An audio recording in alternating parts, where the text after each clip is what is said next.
U.S. President Donald Trump said on Thursday he would prefer not to use military action against North Korea to counter its nuclear and missile threat, but that if he did it would be a very sad day for the leadership in Pyongyang.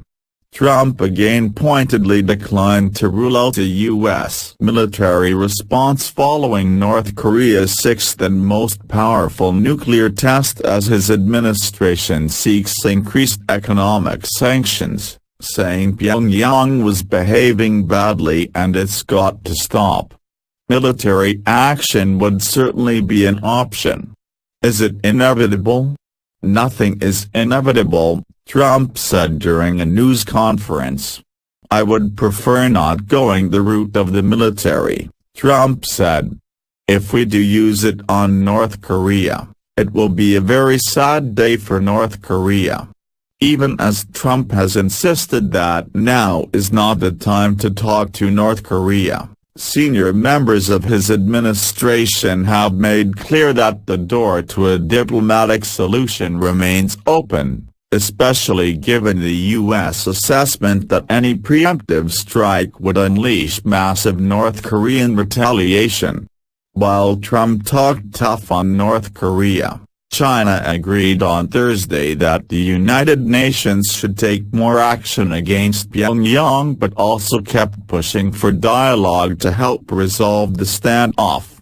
North Korea, which is pursuing its nuclear and missile program in defiance of international condemnation, said it would respond to any new UN sanctions and U.S. pressure with powerful countermeasures, accusing the United States of aiming for war. The United States wants the UN Security Council to impose an oil embargo on North Korea, ban its exports of textiles and the hiring of North Korean laborers abroad, and to subject leader Kim Jong-un to an asset freeze and travel ban, according to a draft resolution seen by Reuters on Wednesday. Pressure from Washington has ratcheted up since North Korea conducted its nuclear test on Sunday. That test, along with the series of missile launches, showed it was close to achieving its goal of developing a powerful nuclear weapon that could reach the United States. Given the new developments on the Korean peninsula, China agrees that the UN Security Council should make a further response and take necessary measures, Chinese Foreign Minister Wang Yi told reporters. Any new actions taken by the international community against the DPRK should serve the purpose of curbing the DPRK's nuclear and missile programs, while at the same time be conducive to restarting dialogue and consultation, he said, referring to North Korea by the initials of its official name, the Democratic People's Republic of Korea. China is by far North Korea's biggest trading partner, accounting for 92% of two-way trade last year. It also provides hundreds of thousands of tons of oil and fuel to the impoverished regime. Trump has urged China to do more to rein in its neighbor, which was typically defiant on Thursday.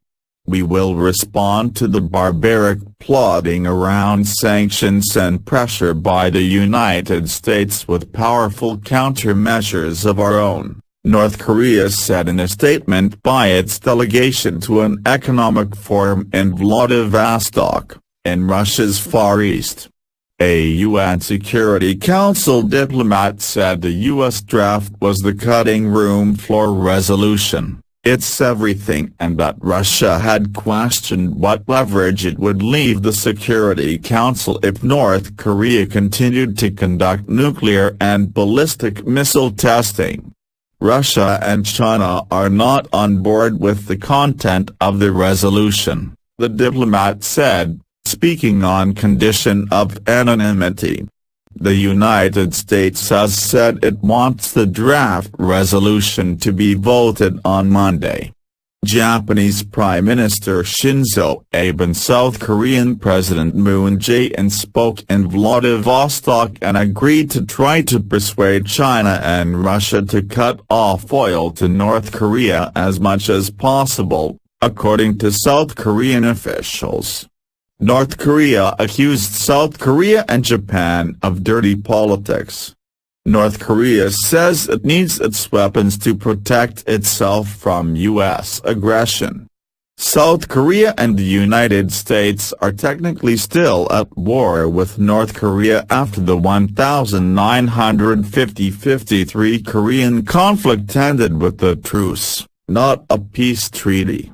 While successive U.S. administrations have insisted they will never recognize North Korea as a nuclear-armed state, Trump declined to answer a question on Thursday on whether he would accept this situation where Pyongyang would be deterred and contained from using its nuclear arsenal, saying he did not want to disclose his negotiating strategy.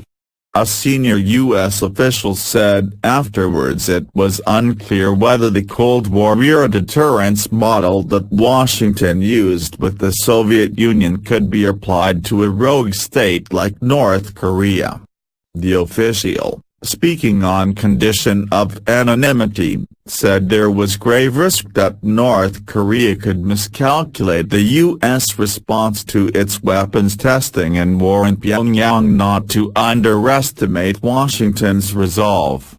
South Korea installed the 4 remaining launchers of a U.S. anti-missile terminal high-altitude area defense (THAAD) system on a former golf course south of its capital, Seoul, early on Thursday. 2 launchers had already been deployed. More than 30 people were hurt when about 8,000 police broke up a blockade near the site by about 300 villagers and members of civic groups opposed to the deployment, fire officials said. The deployment has drawn strong objections from China, which believes the system's radar could be used to look deeply into its territory and will upset the regional security balance. Mexico on Thursday said it had declared the North Korean ambassador persona non grata in protest at the country's nuclear tests and gave him 72 hours to leave the country, an unusually firm step that moved it closely into line with Washington. North Korea's nuclear activity is a serious risk for international peace and security and represents a growing threat to nations in the region, including fundamental allies of Mexico like Japan and South Korea, the Mexican government said. However, an official at the Mexican Foreign Ministry noted that President Enrique Pena Nieto's government was not breaking diplomatic ties with North Korea.